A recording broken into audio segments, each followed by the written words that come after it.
สวัสดีทุกท่านครับวันนี้กลับมาพบกันอีกแล้วนะครับก็คือวันนี้ผมมีเป็นกล่องของไอติมวอลนะครับผมกล่องสำหรับเทคโฮมกลับบ้านนะครับผมจะใช้2 ใบครับจริงๆแล้วมันก็เป็นภาชนะบรรจุใส่ของแช่หรือเก็บอะไรได้ในตู้เย็นได้เงี้ยครับแต่ผมจะ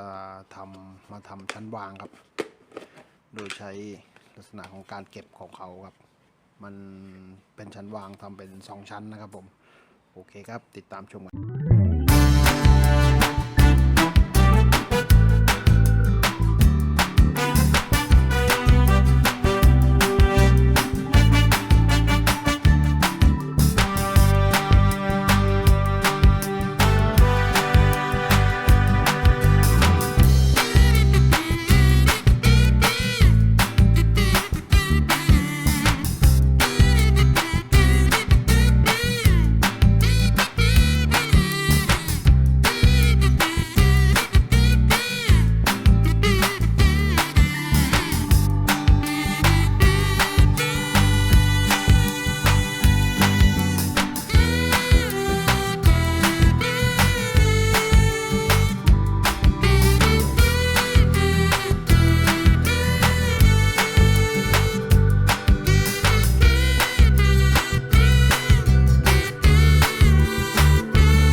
สวัสดีทุกท่านครับวันนี้กับพบกับคลิปน้าหนุ่ยคุยขยะในคลิปนี้เป็นกระปุกไอศครีมนะครับเป็นกระปุกไอศครีมซึ่ง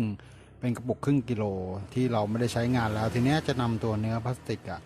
ของตัวนี้กลับมาใช้งานกันอีกครั้งด้วย